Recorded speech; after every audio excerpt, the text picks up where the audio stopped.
नमस्कार, मैं हूं आयुषी। आप देख रहे हैं हिंदी न्यूज नाउ। आइए नजर डालते हैं आज की कुछ खास खबर की ओर। वंदे भारत के आगे गिरी भाजपा विधायक। प्रधानमंत्री नरेंद्र मोदी ने सोमवार को अहमदाबाद से वीडियो कॉन्फ्रेंसिंग से आगरा और वाराणसी के बीच वंदे भारत एक्सप्रेस ट्रेन को हरी झंडी दिखाई। ट्रेन इटावा स्टेशन पर शाम 6:05 पर रुकी। यहां भी लोगों ने वंदे भारत का स्वागत किया। इटावा सदर विधायक सरिता भदौरिया रेलवे स्टेशन पर वंदे भारत को हरी झंडी दिखाने प्लेटफॉर्म पर पहुंची। वह प्लेटफॉर्म पर हरी झंडी दिखा रही थी, तभी धक्का मुक्की हो गई और फिसलने से सरिता भदौरिया रेलवे ट्रैक पर जा गिरी। विधायक के पटरियों पर गिरते ही ट्रेन के लोको पायलट ने हॉर्न बजाया। प्लेटफॉर्म पर खड़े अन्य नेताओं ने उसे ट्रेन आगे बढ़ाने से रोकने का इशारा किया। साथ ही भाजपा कार्यकर्ता विधायक को उठाने के लिए ट्रैक पर कूद गए। उनको ट्रैक से उठाकर प्लेटफॉर्म पर पहुंचाया गया।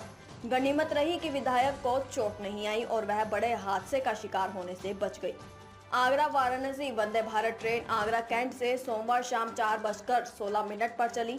यह 5:05 पर टुंडला, 6:05 पर इटावा, 7:50 पर कानपुर में रुकते हुए रात 11:55 पर वाराणसी पहुंची। आगरा वाराणसी वंदे भारत शुक्रवार को छोड़कर सप्ताह में 6 दिन चलेगी। हालांकि अभी किराए को लेकर कोई घोषणा नहीं हुई है। वंदे भारत एक्सप्रेस जैसे ही इटावा रेलवे स्टेशन पहुंची, प्लेटफॉर्म पर अफरा तफरी मच गई। स्टेशन पर मौजूद 2 युवकों के बीच किसी बात को लेकर मारपीट शुरू हो गई। इससे वहां खड़े यात्रियों और रेल कर्मियों में हड़कंप मच गया।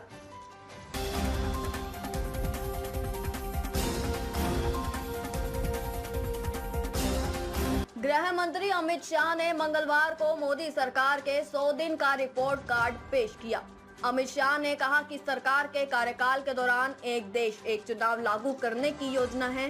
साथ ही मणिपुर में शांति के लिए वे मैतेई और कुकी दोनों समुदायों से बात कर रहे हैं। शाह ने कहा कि तीसरे कार्यकाल के 100 दिन में मोदी सरकार ने 15 लाख करोड़ की योजनाएं शुरू की, टैक्स राहत दी और किसानों के खाते में 3 लाख करोड़ रुपए पहुंचाए। आज देश की आंतरिक और बाहरी सुरक्षा मजबूत है। इकोनॉमी सभी 14 पैमानों पर खरी उतरी है। आज इकोनॉमी में रीढ़ दिखाई देती है।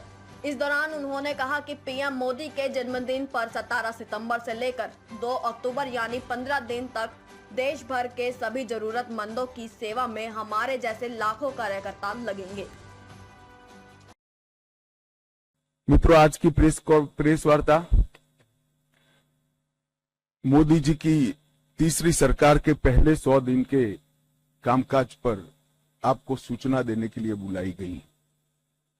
जैसा आप जानते हैं, लगातार 10 साल भारत के विकास को समर्पित, भारत की सुरक्षा को समर्पित और भारत के गरीबों के कल्याण को समर्पित सरकार चलाने के बाद इस आम चुनाव में तीसरी बार भारतीय जनता पार्टी को और हमारे साथी दलों को सरकार बनाने का एक जनादेश जनता ने दिया।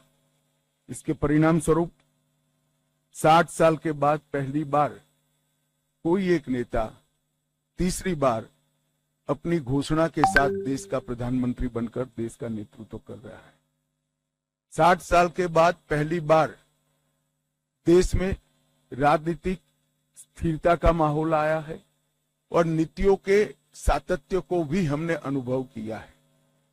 और नीतियों की दिशा, नीतियों की गति और नीतियों को क्रियान्वयन करने की सटीकता, ये तीनों 10 साल तक बरकरार रखकर 11वें साल में प्रवेश करना, मैं मानता हूं, बहुत कठिन है।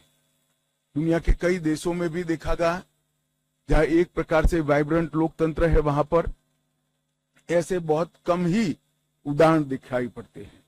और इसका कारण है कि इस 10 साल में देश की बाहरी सुरक्षा, देश की आंतरिक सुरक्षा और देश की रक्षा प्रणाली, इसको मजबूत कर एक सुरक्षित भारत बनाने में नरेंद्र मोदी सरकार ने बहुत बड़ी सफलता मोदी जी के नेतृत्व में प्राप्त की है।